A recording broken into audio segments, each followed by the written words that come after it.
오직 성령의 열매는 사랑과 희락과 화평과 오래 참음과 자비와 양성과 충성과 온유와 절제니 이 같은 것을 금지할 법이 없느니라. 아멘.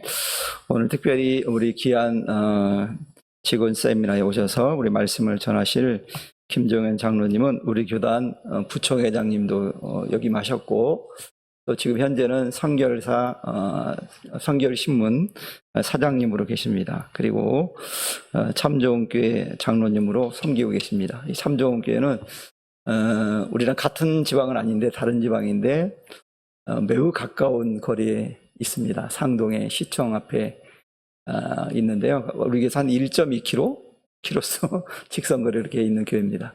가까운 교회에 계시는데요.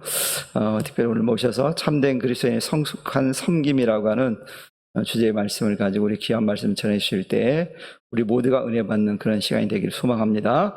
장로님 모시겠습니다. 할렐루야로 우리 모시겠습니다. 할렐루야.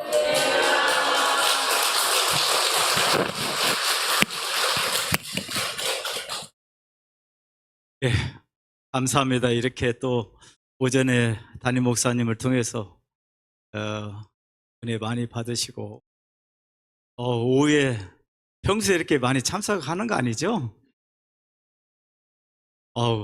이 정도 참석하면은 최소한 1000명 출석이 되어야 오후 예배는 이 정도 참석하는데 1000명이 될 줄 믿습니다.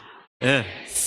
어쨌든 이 귀한 자리 피곤하실 텐데 참석하셔서 감사하고, 제가 작년에 이 장로회 전국연합회 회장을 했어요. 전국 회장을 했는데 여기 오면서 우리나라에 딱 하나 있는 성경책이거든요. 여기에는 우리 교단 로고가 있고 장로회 전국연합회가 있는데, 제가 서영원 목사님한테 장로님 몇 분이가 두 분이라고 그래서 제가 선물로 가지고 왔습니다. 네.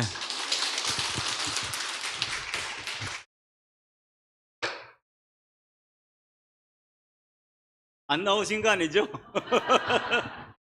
예. 여기 보면 예수교 대한성결교회 장로회 전국연합회 이렇게 딱 박혀 있습니다. 예. 감사합니다.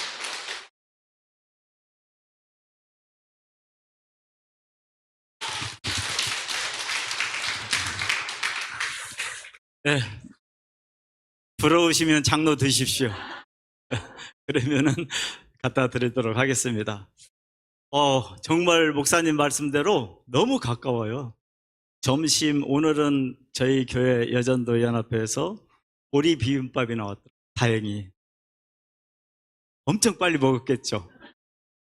네.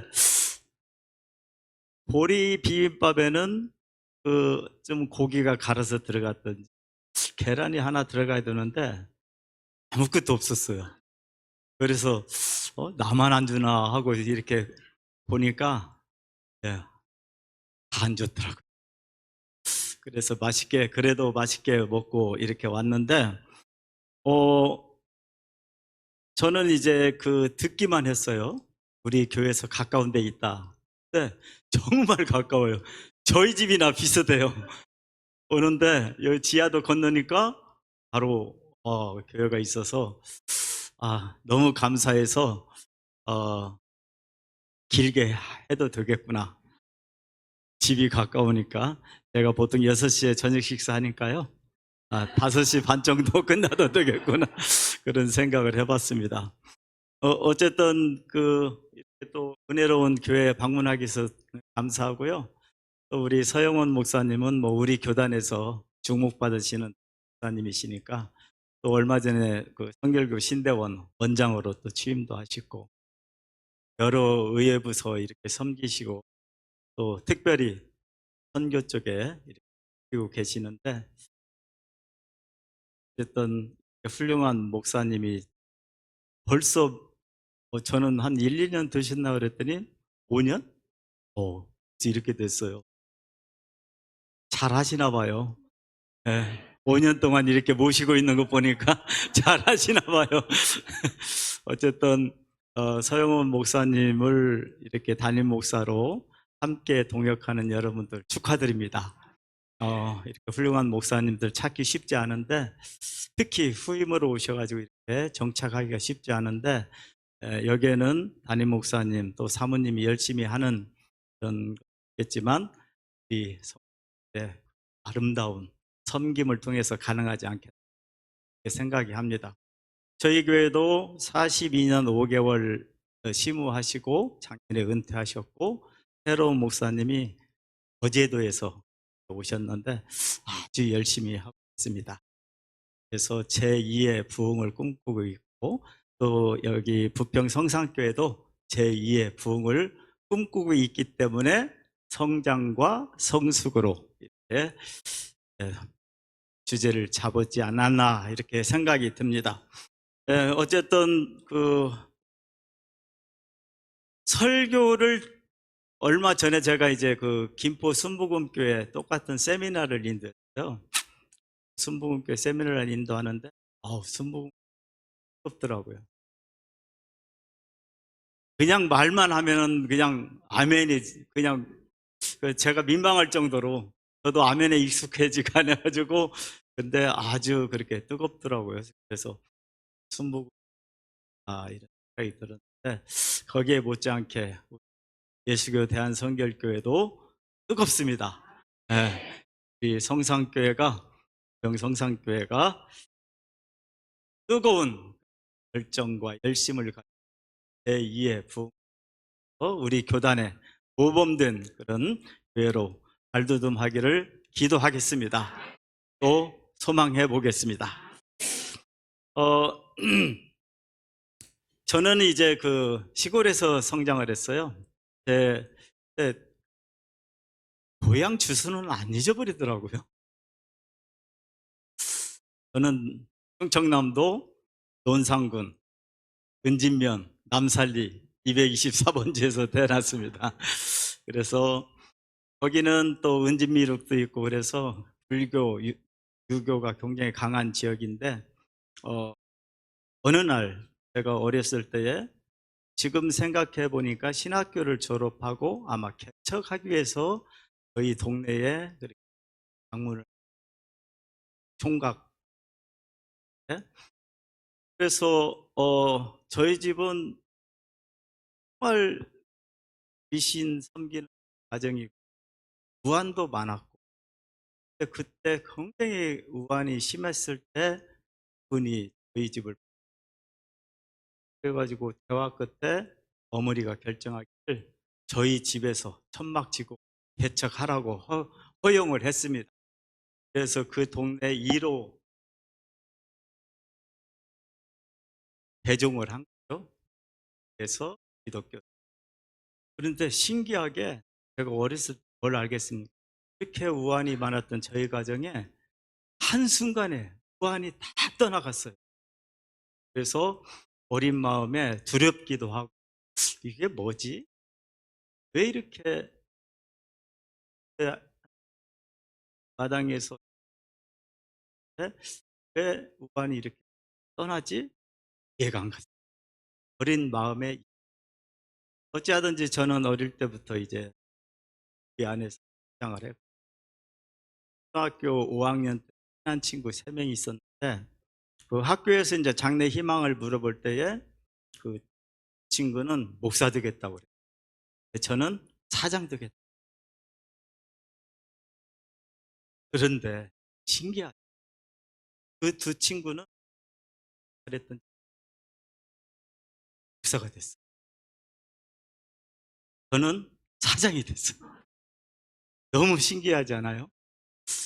그 한 친구는 이제 그 성경 번역하는 번역 성경 활동하고, 친구는 종신대학교니까 합동이죠. 장로교 합동직.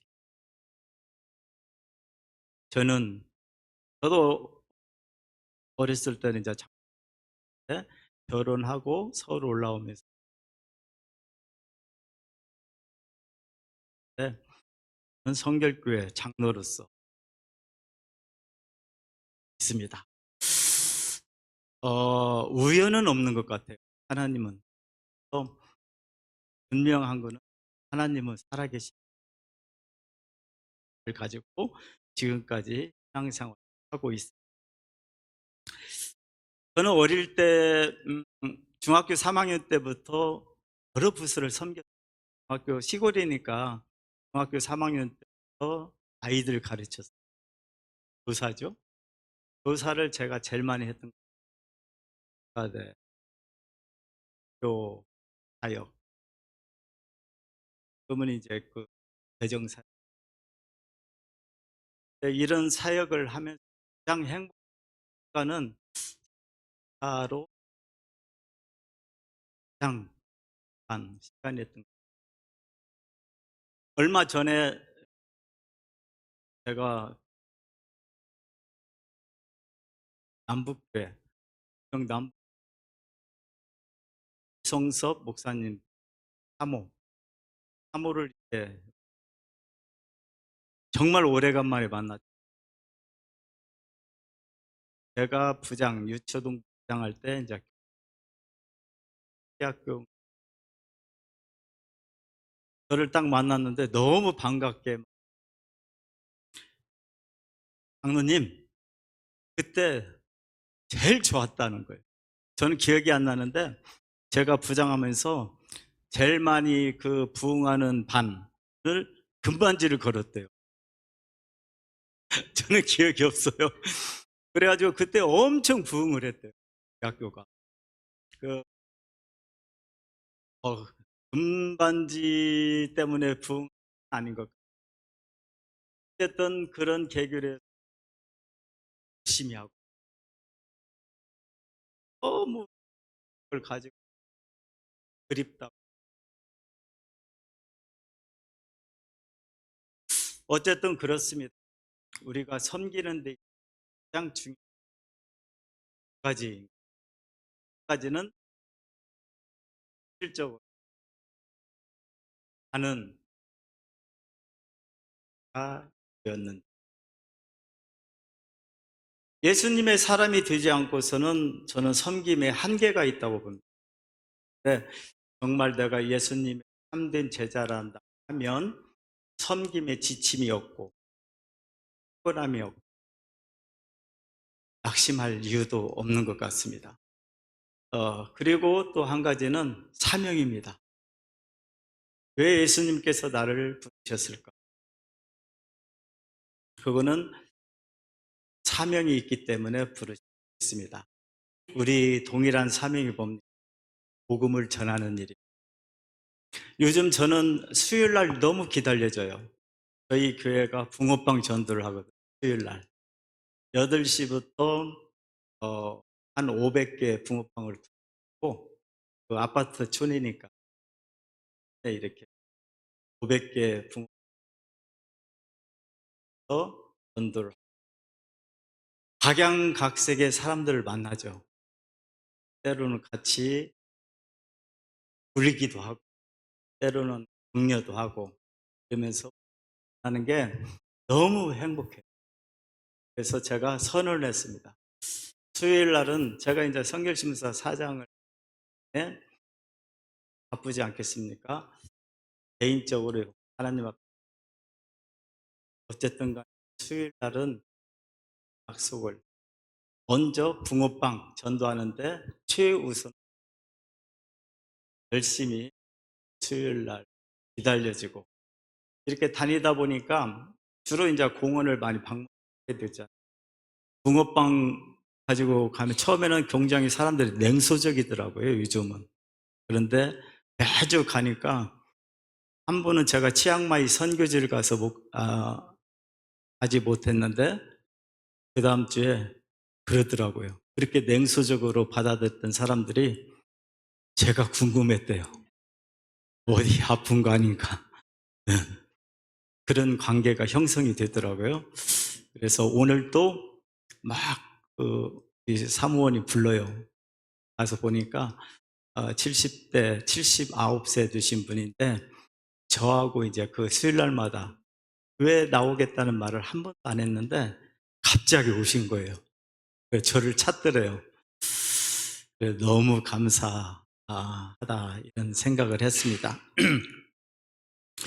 짧은 영상 하나 보도록 하겠습니다.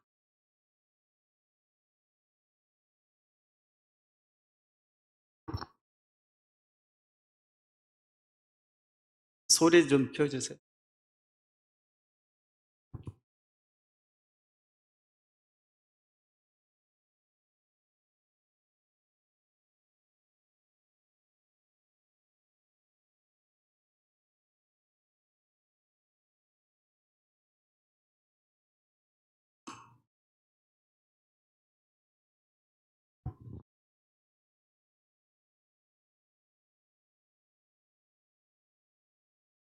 안-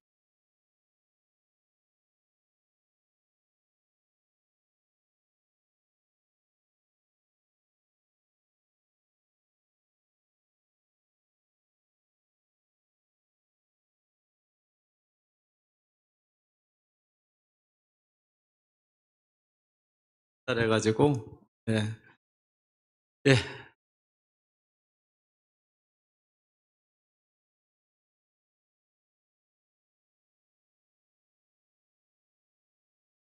네.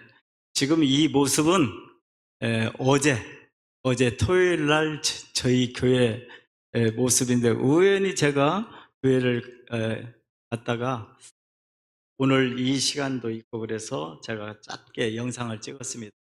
그 모습은 예, 저희는 건물 관리를 외부에다가 뭐 맡기지 않고 성도들이 다 토요일 날 와서 작업을 합니다.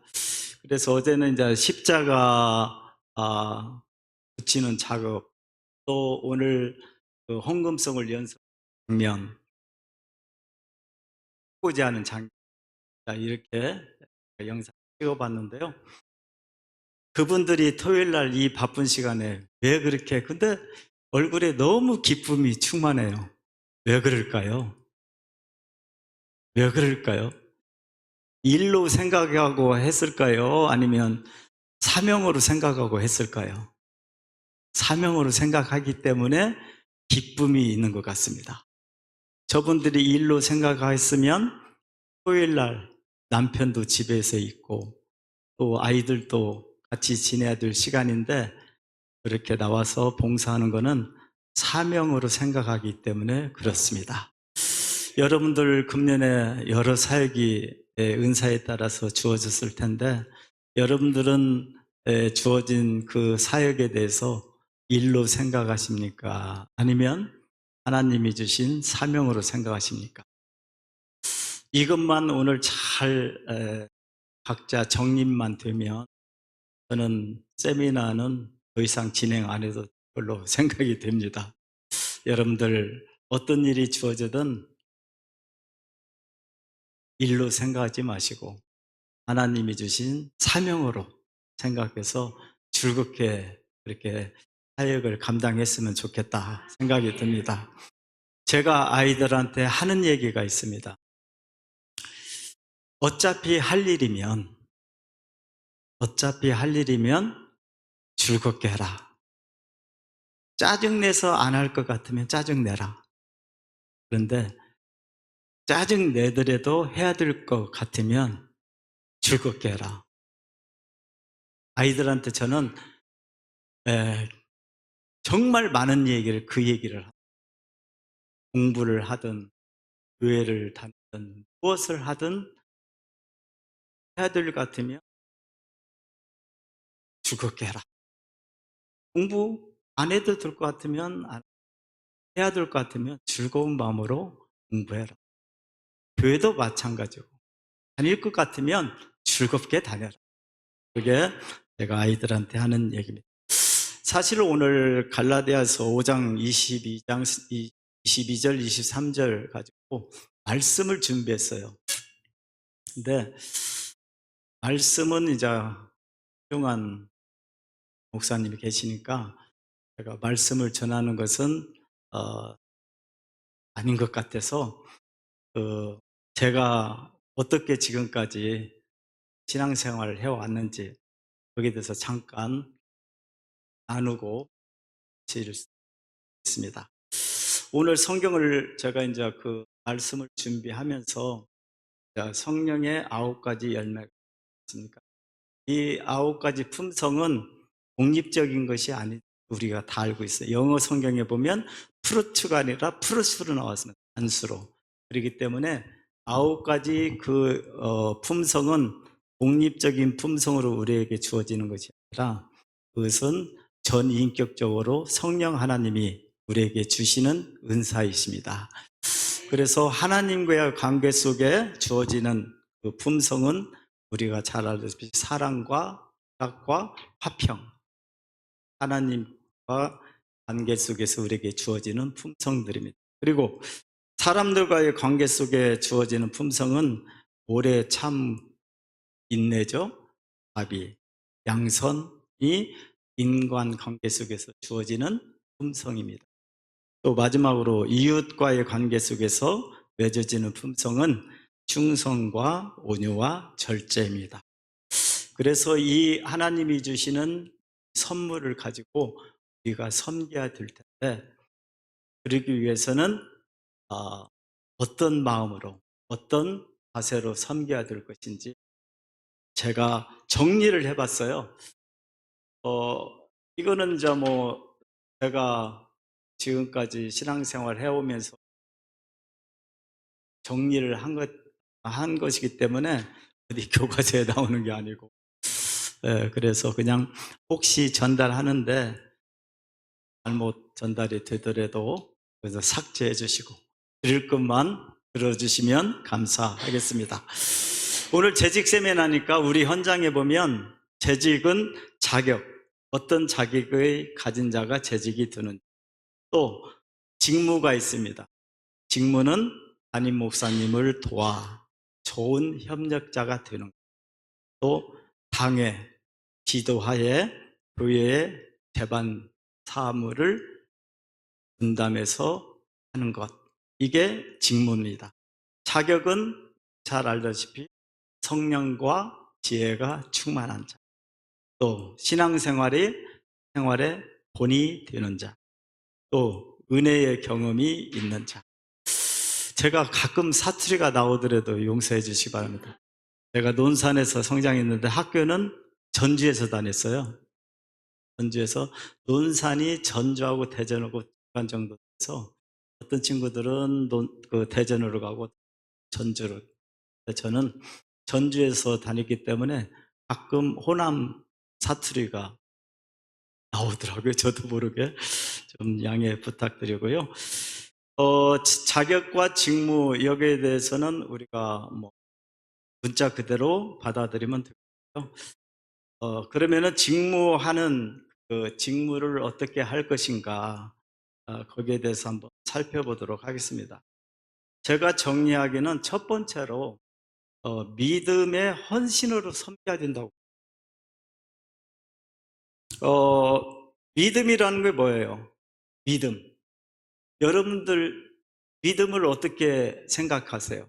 저는 믿음을 어떤 상황 가운데서도 하나님을 신뢰하는 것을 믿음이라고 봅니다. 우리 상황이 여러 상황이 있지 않습니까? 가정적으로 자녀들 키우면서, 또 사업적으로, 또 이 공동체 안에 성도들과 갈등이 있을, 여러 상황이 주어지지만 그럼에도 불구하고 하나님을 신뢰하는 것, 그게 믿음이라고 저는 생각합니다. 이런 믿음이 확고한 자에게는 웬만한 환경 속에서는 흔들리지 않아요. 물론 똑같은 스트레스가 오죠. 인간이기 때문에. 그렇지만 그 받아들이는 농도가 굉장히, 같은 스트레스, 같은 상황이 주어지더라도 이 믿음이 확고한 자에게는 굉장히 약하게 다가와요. 사람들이 저한테 그래요. 제가 벌써 70대거든요. 근데 무슨 에너지가 그렇게 넘치냐고 그래요. 그 이유는 다름이 아니라 이 믿음 때문에 그런 거예요. 스트레스 받죠. 그렇지만 죽을 상은 안 합니다. 왜? 하나님은 선하게 결론을 맺어줄 그 확신이 있기 때문에 그렇습니다. 예. 자녀들도 마찬가지입니다. 얼마나 속썩입니까? 그렇지만 다가오는 농도는 굉장히 얕한테는. 예. 그래서 믿음에 대해서 우리가 잘 정의를 해야 되겠다 생각이 들고요. 믿음의 헌신으로 섬겨야 되니까. 그럼 헌신은 뭐냐? 헌신. 내가 가지고 있는 물질이 됐든 건강이 됐든 재능이 내가 가지고 있는 것을 하나님께 온전히 드리. 그러니까 믿음의 헌신은 어떤 상황 가운데서도 하나님을 신뢰하며 하나님이 나에게 주신 모든 것, 육체의 건강이 됐든 물질이 됐든 재능이 됐든 모든 것을 하나님께 드리게 저는 믿음의 헌신이라고 생각합니다. 여기에 한 가지 중요한 거는 저는 성령을 당연히 받아야죠. 성령을 당연히 받고 항상 성령 충만한 상태에서 임상 실험을 반드시 해야 됩니다. 우리가 임상 실험할 수 있는 게 많잖아요. 바빴을 때 임상 실험 해볼 수 있잖아요. 왜? 치유의 하나님이시니까 실험해볼 수 있잖아요. 물질에 대해서 시험해볼 수 있잖아요. 임상 실험해볼 수 있잖아요. 11조 하면은 복을 주신다는데 한번 해볼 수 있잖아요. 저는 다 해봤습니다. 제가 고등학교 때, 중학교 3학년 때 시골에서 사당, 한문 가르치는 사당에 갔는데 그 사당 선생님이 결핵 환자인 줄을 몰랐어요. 물론 그분도 몰랐겠죠. 근데 다 걸렸어요. 그 친구들, 저 물론이고. 그랬는데 그때는 뭐 먹을 것도 약도 뭐 변변치 않고. 그런데 그 교회에서 주어들은 예의들이 있으니까 기도하자. 기도로 치유받았어요. 그리고 제가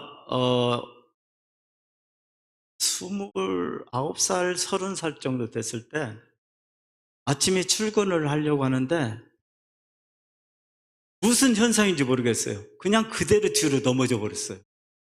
다리에 힘이 그냥 뭐 집사람이 그러는데 한 10cm만 뒤로 했으면 벽에 너무 부딪혔을 거라는 거예요. 근데 제가 시골에서 전주에서 신앙생활 하다가 그 직장에 따라서 서울에 올라와서 지금 섬기는 참 좋은 교회에 다니는데 적응을 잘 못했어요. 그래서 그렇게 열심히 신앙생활 했던 제가 잠시 방황을 좀 했던 것 같아요. 교회를 안 다닌 건 아닌데 열심히 떨어졌어요. 딱 넘어졌는데요. 다른 병원 가야지 뭐 그런 생각이 드는 게 아니라 기도해야겠다는 생각이 드는 거예요. 나는 알잖아요. 신앙 상태를. 이거는 내가 하나님과의 관계 속에 해결해야 되겠다. 그래서 집사람, 그때 이제 그 큰애 물 막 지났을 텐데 데리고 나가라고. 창피하더라고. 집사람 있는 데서 내가 회개 기도하기가. 그래서 집사람 나가라고 하고 제가 그때 8시부터 한 오후 2시까지 찬양하고 회개 기도하고 찬양하고 회개 기도하고 혼자 방 안에서. 그런데 신기하게 이제 그 사이에 집사람은 이제 애를 업고 나가서 동네 약국에 가서 물어봤나 봐요. 이렇게 갑자기 건강한 사람이. 그러니까 약사가 그러더래요. 혹시 영양 부족 때문에 그러지 않을까요? 근데 저는 그때 건강했거든요. 네, 신기하게 찬양하고 회개 기도하고 찬양하고 회개 기도하고 하니까 한 2시간 지났는데요. 힘이 서서히 오더라고. 그래도 오후 2시에 벌떡 일어났어요. 그래서, 정말 하나님은 살아계시는구나. 저는 제가 체험하기 전에 시골 교회에서 많은 현상을 봤거든요. 제가 친한 친구, 지금 목사 됐던 그 친구 중에 한 친구의 어머니가 귀신이 들렸어요. 그때. 근데 그 교회에서 찬양과 기도로 귀신을 쫓아내는 것을 제가 어린 나이에 목도를 했거든요. 이게 신앙생활 하는데 굉장히 중요한 것 같아요. 네. 그러니까 저도 제가 신학을 공부한 것도 아닌데, 제가 아까 말씀드린 대로 어떤 상황 가운데서도 하나님을 신뢰하는 게 이렇게 중요하군요. 어. 여러분들 이건 꼭 붙들었으면 좋겠어요. 여러분들 얼마나 많은 상황이 닥쳐요. 그랬을 때, 이 신앙은 꼭 붙들었으면 참 좋겠다. 이런 생각이 듭니다. 그래서 저는 이런 임상실험, 그냥 체험신앙이죠. 체험신앙이 있기 때문에 지금까지 그나마 하나님 보시기에는 없이 부족한 종이지만 그래도 잘 섬기고 있지 않나, 이런 생각이 듭니다. 제가 젊었을 때 장로 임직을 했어요. 1999년도에 해서 벌써 27년, 26년이 됐더라고요. 그래서 장로로서 참 힘들죠. 주어진 무게가 있잖아요. 그거는. 그럼에도 감사하게 섬길 수 있던 그 근거는 믿음이 아닌가 생각이 듭니다. 여러분들께서 이런 동일한 믿음이 있으면 좋겠습니다. 그래서 우리 부평 성산교회 여장부, 믿음의 여장부, 싸움의 여장부가 아니라 믿음의 여장부, 또 우리 남성들은 정말 믿음의 장부가 되셔서 든든하게 교회를 세우시고, 얼마 전에 우리 교회 90 되신 분이 그 상담을 요청했어요. 이 얘기를 들어보니까 돈은 많이 일구었던 것 같아요. 젊었을 때 뭘 장사를 하시고 그래가지고. 근데 하나님 앞에 너무 인색했나 봐요. 당신이 생각할 때. 그래서 저한테, 장로님, 제가 가지고 있는 돈 많지는 않지만 하나님 앞에 섰을 때, 주님 앞에 섰을 때 너무 죄송할 것 같다는 거예요.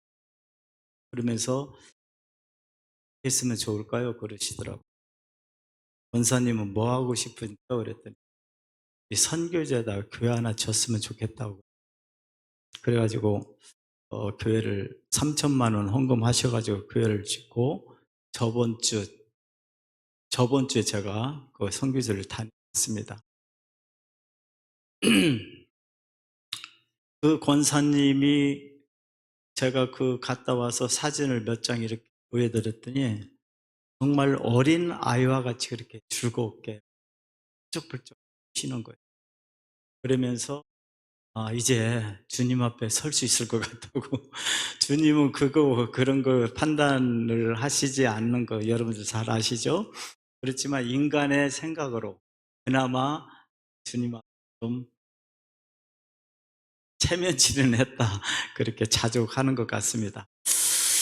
어쨌든 우리는 이 성산교회 멤버로서 여러분들이 든든하게 세워져야 됩니다. 예. 담임 목사님은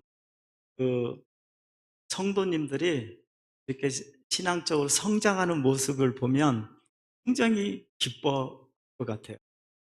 여러분들 자식들 키울 때 마찬가지예요. 자식들이 이렇게 성장하는 거 보면 기쁘잖아요. 담임 목사님도 마찬가지일 거예요. 성도님들이 신앙적으로 조금씩 성장해 갈 때 그 모습을 보면 기쁘지 않을까, 이런 생각이 듭니다.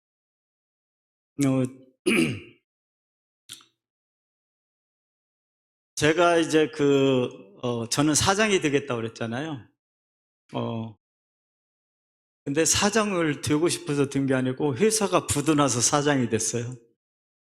제가 국제상사를 다녔는데 어느 날 갑자기 회사가 이상하게 됐어요. 5공화국 때 전두환 대통령 갑자기 정치권에 잘못 보였는지 회사가 부도나 버렸어요, 갑자기. 그래서 저는 이제 수출과에 근무를 했었는데,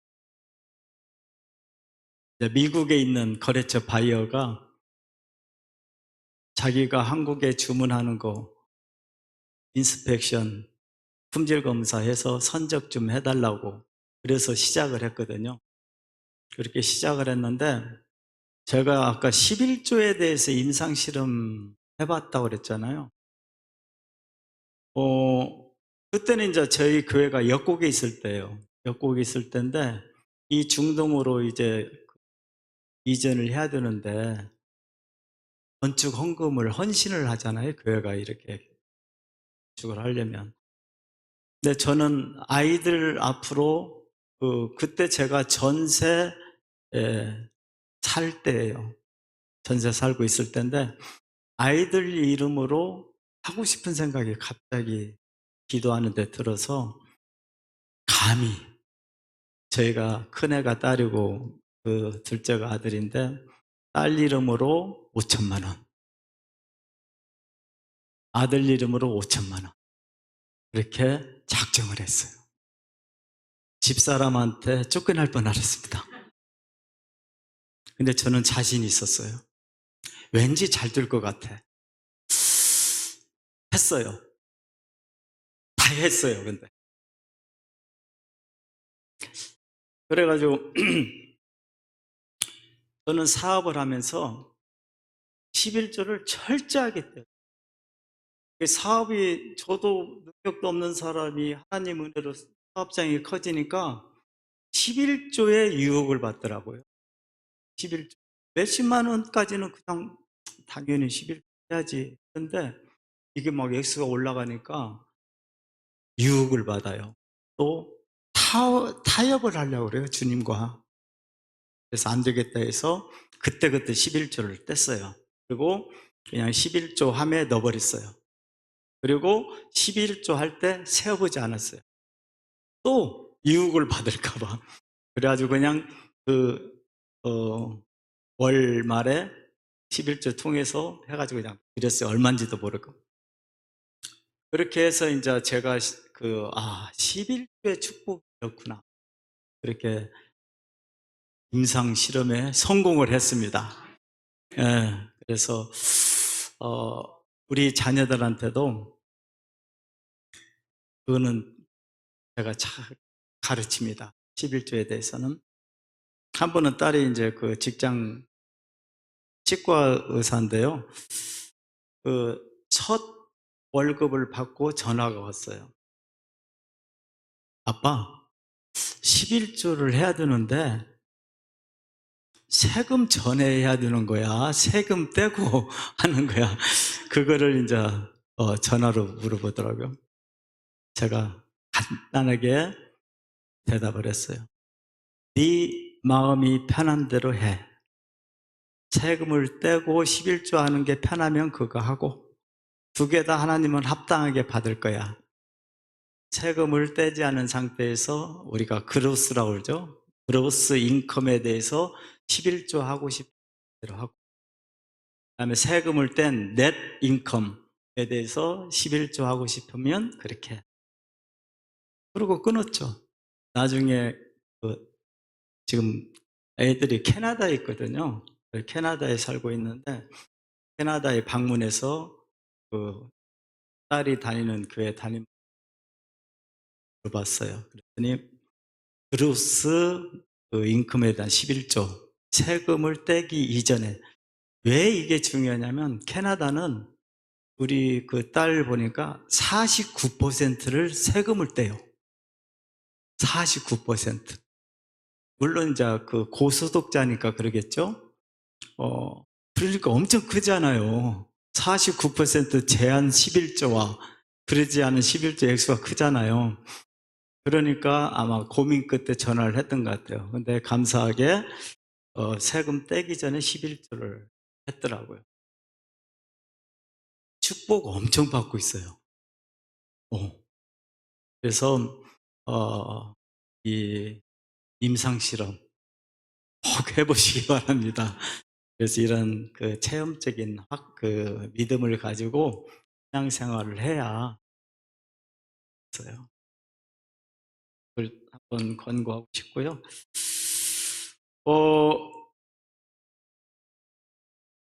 흘렀죠? 한 장도 안 넘어갔는데 제가 오늘 솔직히 오늘 새벽에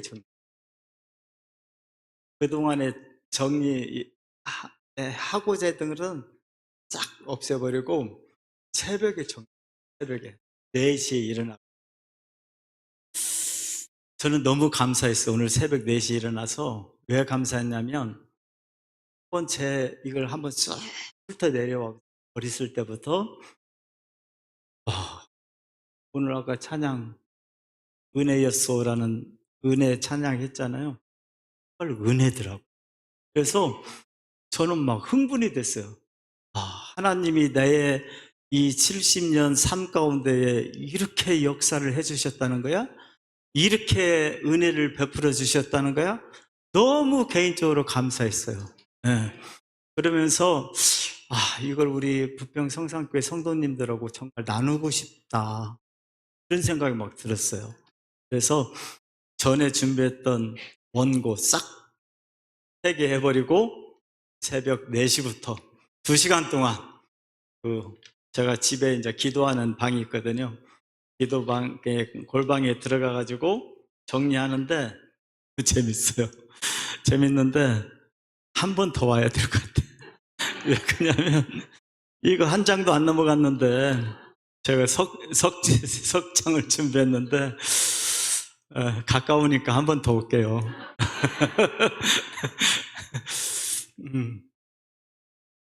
재밌죠? 연애 얘기보다 재밌지 않아요? 네. 사람과의 연애 얘기보다 주님과의 연애 얘기가 더 재밌을 것 같아요. 저는 개인적으로 그렇게 생각을 해요. 주님과의 연애하는 게 더 재밌다. 4가지 중에 지금 첫 번째 믿음의 헌신으로 섬깁시다 했고요. 그 다음에 2번째로 사랑으로 사랑이 없으면 짜증나잖아요. 가끔 집사람이 이제는 짜증을 내더라고요. 사랑이 식어졌나 봐요. 뭘 부탁하면 전에는 기쁜 마음으로 이렇게 해주던데 제가 가끔 그러게요. 결혼했는데 이렇게 책자를 음식 요리 책자 음식 303가지인가 그 책자를 사왔더라고요. 정말 신혼 때 301번에서 303번까지 다 해서 줬어요.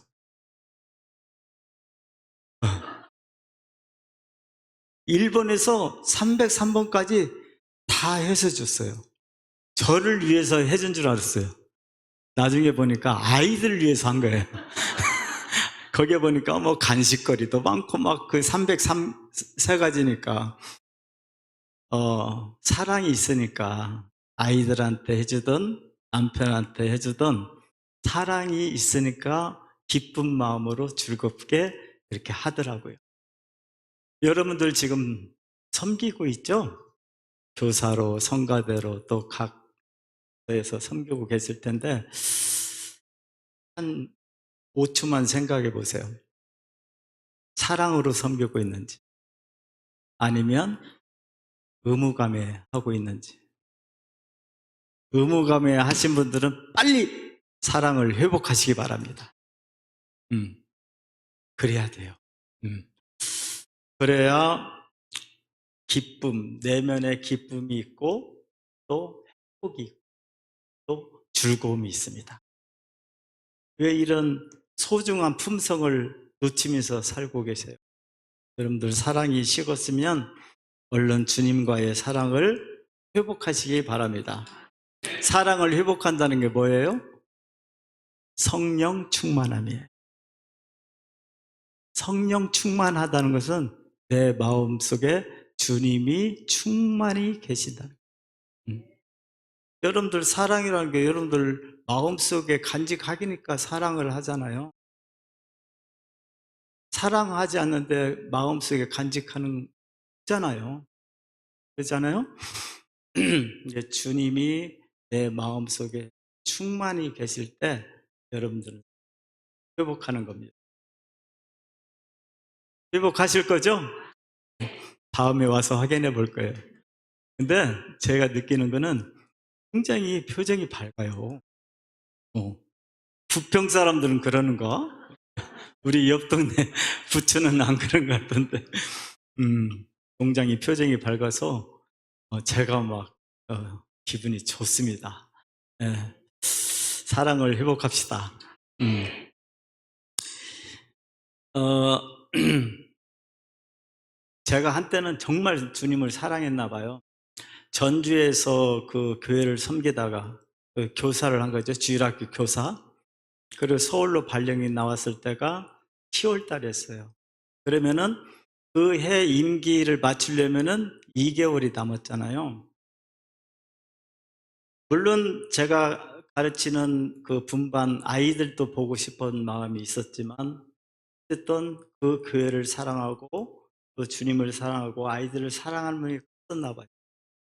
2개월 동안 제가 전주를 매주 토요일 날 내려가서 그 주일날 아이들 섬기고 또 주일날 저녁에 기차 타고 지금은 뭐 KTX가 있으면 금방 가져가는 전주 같은 경우는 1시간 반이면 가죠. 그때는 뭐 4시간 그런데도 즐거워요. 그 토요일 날이 기다려져. 아마 이 모르는 사람은 저한테 미쳤다고 했을 거예요. 돈을 주기를 해. 아무것도 없는데 토요일 날 가서 아이들 보고 아이들 만나고 섬기는 게 즐겁고 또 교회 가서 성도들 목사님 만나는 게 즐겁고 그렇게 주님 앞에 미쳤을 때가 있었다니까요. 근데 지금은 많이 식어졌어요. 지금 그렇게 내려가라고 하면 아마 내려가기는 하겠지만 기쁨으로 내려가지를 못할 것 같아요. 그래서 하나님의 교회를 섬길 때는 사랑으로 섬겨야 돼요. 그래야 지치지 않고 내면의 즐거움, 또 기쁨, 샘솟듯이 솟아오른다는 거죠. 세 번째로 제가 정리하기는 겸손과 순종으로 섬기게 정리를 했어요. 겸손은 우리가 정말 몸된 교회를 섬기는데 몸된 교회를 섬기는데 겸손이 기본이다 생각을 합니다. 또 순종은 그의 머리이신 누구? 그리스도의 뜻에 우리는 반드시 순종해야 합니다. 나의 뜻이 아닌 그리스도의 이 교회 부평 성상교회 머리이신 그리스도의 뜻에 따라 섬기는 것, 그게 순종이라고 합니다. 나의 의를 위해서 섬기는 것이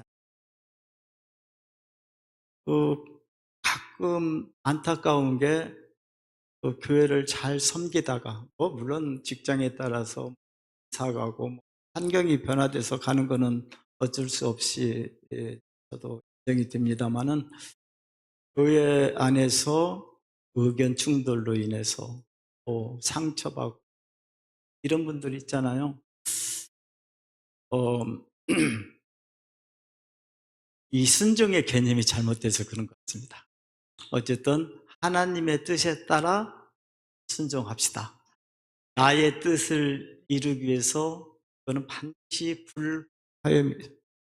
불화합적이지 않습니다. 그러니까 주님의 뜻에 따라서 순종해야 이 부평 성상교회도 기뻐하는 그런 교회가 될 줄 믿습니다. 저는 제가 섬기는 교회가 역곡에 있을 때, 제가 그때 20대 후반이었거든요. 근데 교회 앞에서 열심히 섬기시는 남자 집사님이 계셨는데, 제 눈에는 굉장히 늙게 보였어요. 20대. 제가, 김상우 집사님, 지금 연세가 어떻게 되셨어요? 그랬더니, 99이다. 제가 쇼크를 받았어요. 49인데 저렇게 늙으셨나? 그때 모습, 제 20대 후반의 눈으로는 그렇게 늙게 보였어요. 그래서 제가 개인적으로 고민이 들어간 거죠. 그러면은 49에 저렇게 늙게 보이는데 나는 언제 주님의 일을 하지? 그런 생각이 들어요.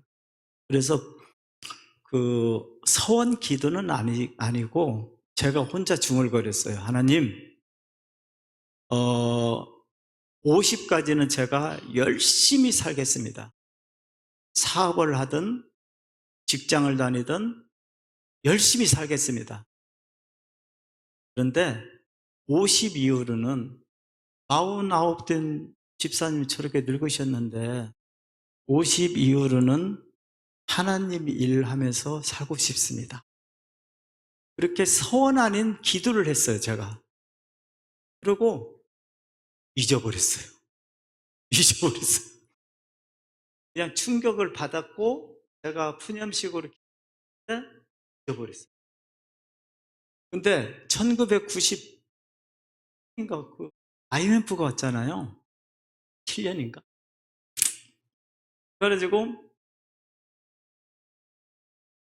우리 큰애가, 제가 이제 그 아이들, 제가 아니라 와이프 등살에 아이들을 교육시킨다고 목동으로 이사를 갔어요.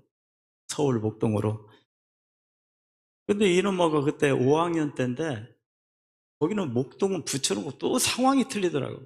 여름방학 되니까 호주 시드니를 보내달라는 거예요. 생각지도 못한. 그래서 왜? 그랬더니 자기 반 반절 이상이 간다는 거예요. 왜? 그러면 갔다 와. 갔다 오더니만 제대로 병이 들어서 유학을 보내달라는 거예요. 유학을. 여자아이 5학년, 6학년짜리를 어떻게 보내요? 핑계를 댔어요. 나라가 이렇게 어려우니 IMF 되니까 달러도 올리니 IMF가 지나가면 생각해보자. 그래가지고 딸라이도 이제 아무 소리도 없는데 한 달 아빠 유학 보내줘야지 그런 거예요. 왜? 그랬더니 아니 IMF 다 지났잖아. 어디로 가고 싶은데 캐나다 토론토로 가고 싶대. 친한 친구가 거기 가기로 했대. 보냈어요. 그 아들내미가 이제 한 학년 차이였는데 너도 같이 가라 누나 따라서 내심 이제 딸 보내기 혼자 보내기 그래서 안 가겠다는 거예요. 누나만 보내. 6개월 있더니만 보내달래. 심심한가 봐요. 누나가 없으니까. 까지 이제 같이 보냈는데, 제가 이제 그 2001년도에 아이들이 이제 그 대학교 가려고 보면 사립으로 가려니까 엄청 비싸더라고요. 학비가, 그 유학생들은. 그래서 제가, 그것도 와이프가 어느 날 캐나다 방문해가지고 거기에서 이민 신청을 하고 왔어요. 저의 허락도 없이. 그래가지고 이민을 가야 된다는 거예요. 근데 그게 1,000만 원을 들여서 수속을 밟아놓은 거예요. 그 대행 업체에다가. 그래서 이제 어떡해요. 2002년도에 보따리 싸가지고 캐나다 이민을 갔죠. 거기를 갔는데 거기 가니까 할 일이 없잖아요. 그런데 아까 말씀드린 20대 후반에 푸념처럼 했던 게 생각이 나는 거예요. 하나님, 제가 50까지는 열심히 살겠습니다.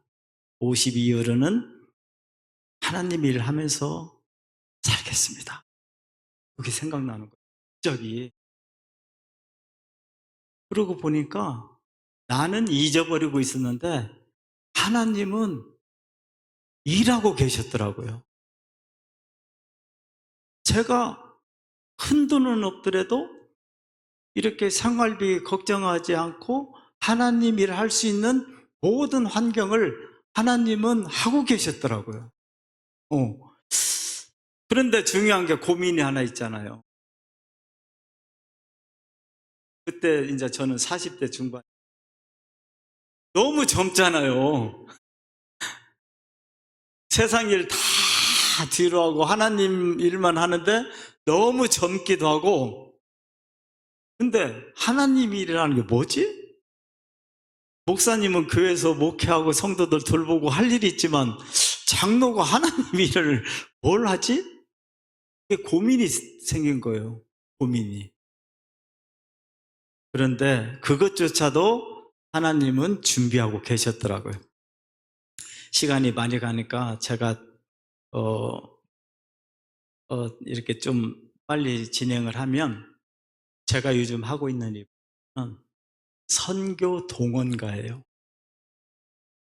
그래서 시간 나는 대로 우리 교단의 그 장로들, 그 사업하는, 특히 사업하는 장로들 돈 쓸 수 있도록 제가 선교지를 데리고 갑니다. 근데 의외로 장로님들이 선교를 잘 몰라요. 선교하는 교회를 출석을 하면 해외 선교에 대해서 좀 이해도가 높은데 해외 선교를 안 하는 교회가 생각보다 장로들 돈은 벌어서 사업은 일고 났는데 돈 쓸 방법도 모르고. 그래서 제가 이제 선교지 한번 갑시다 해서 한 5명 이렇게 장로들 같이 가면 완전히 생고구마예요. 선교에 대해서 아무것도. 근데 그냥 보여주면, 선교지 보여주면 알아서 헌신들을 하더라고요. 그 곳에 필요한 것을 찾아서 헌신을 하더라고요. 그래서 하나님이 나에게 이런 일을 사용하시기 위해서 준비를 하셨구나, 이런 생각이 듭니다. 우리 부평 성산교회도 제가 본질과 사명을 얘기했잖아요. 본질은 우리가 예수님을 닮아 예수님의 제자로 사는 거, 그게 본질이잖아요. 신앙인으로서. 사명은 복음을 전하는 거. 네. 이 멀리까지 갈 필요 없어요. 아시아가 전 세계 인구 60%가 살고 있어요. 아시아에. 근데 예수 믿는 사람들, 구원받은 자 3%뿐이 안 돼요. 97%는 다 악한 영에 묶여있는 사람들이에요. 가서 보면 너무 불쌍해. 그 영혼이. 그 영혼들이 너무 불쌍해. 바라기는 우리 부평 성산교회는 선교 하시는지 안 하시는지 제가 잘 모릅니다만은 하시고 계시면 더 확장성을 가지고 하시기 바라고, 혹시 국내에 전도에 머물러 있다라고 하면 해외 선교를 한번 도전해 보시기를 저는 권면합니다. 선교하는 교회는 부흥합니다. 정말 아까 말씀드린 대로 어떤 장로님의 교회는 원로 목사님과 후임 목사님의 갈등으로 교회가 엄청 어려움을 당하고 있는 교회가 있었어요. 그 장로님이 저와 함께 선교지를 갔다 와서 그 교회를 선교하는 교회로 탈바꿈을 했어요. 모든 갈등 다 물러가고 엄청 부흥하고 성도들 한마음 한뜻이 돼서 열심히 가는 교회로 그런 것을 볼 수 있습니다. 우리 부평 성산교회도 가능하면 국내 전도와 더불어서 해외 선교도 관심을 가지고 해주시면 얼마나 좋을까 생각이 들고, 제가 부평 성산교회가 그래도 선교에 관심이 있나 보다 생각하는 것 중에 하나가, 제가 섬기는 선교 기관에 여기 성산교회에서 후원을 하시더라고요. 선교사 한 명을 입양해서 매월 30만 원씩 후원을, 아마 그 선교사님이 그걸 매달 받아서 아마 사역을 열심히 계실 거예요. 또 이사로도 이렇게 활동하시고, 이게 담임 목사님만 혼자 열심히 하시는 건 아니죠? 성도들 같이 하시는 거죠? 아닌 것 같은데. 담임 목사님 뭐 하시고자 하면은 도와주세요. 네, 도와주세요. 그래야 교회가 한 방향으로 갈 수 있습니다. 제가 섬기는 교회 원로 목사, 제 꿈이 하나 있어요. 뭐냐면 원로 목사님을 명예롭게 은퇴할 수 있도록 열심히 돕고, 정말 명예롭게 은퇴하셨어요. 열심히 돕고, 한 가지는 후임으로 오신 목사님, 제가 섬기는 교회 잘 착해서 목회 힘있게 할 수 있는 거 보고 은퇴하는 게 제 마지막 미션입니다. 네, 사진을 한 장 잘 찍어주세요. 왜 그러냐면은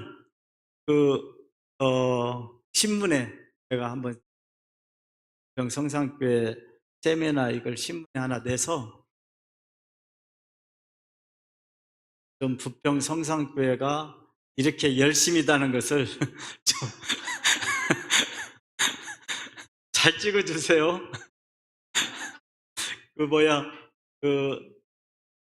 신문사 사장이다 보니까 또 제 동향에 대해서 담임 목사님 사진 기술을 못 믿겠나 봐요. 그래서 네, 어쨌든 성산교회 와서 이렇게 여러분들 만나 뵈서 너무 감사하고요. 제가 간절은 남겨놓겠습니다. 진짜 중요한 게 남았는데, 여러분들 모양 또 섬기고 원하실 언제 기회가 되면 나머지는 하도록, 괜찮겠죠? 하도록 하겠습니다. 어쨌든 여러분들 서로 격려하고, 요즘 힘들잖아요. 하고 그래야 지치지 않습니다. 인간 사이니까 갈등이 있을 수 있어요. 또 생각의 차이가 있을 수 있어요. 또 방법의 차이가 있을 수 있어요. 방향을 한 방향, 주님이 이 영성 뭘 원하시는지 있잖아요. 그걸 부여잡고 성숙과 성장. 그러니까 제가 이제 이번에 신문사 가서 여기 맞죠? 성장을 먼저 할 거냐, 성숙을 먼저 할 거냐.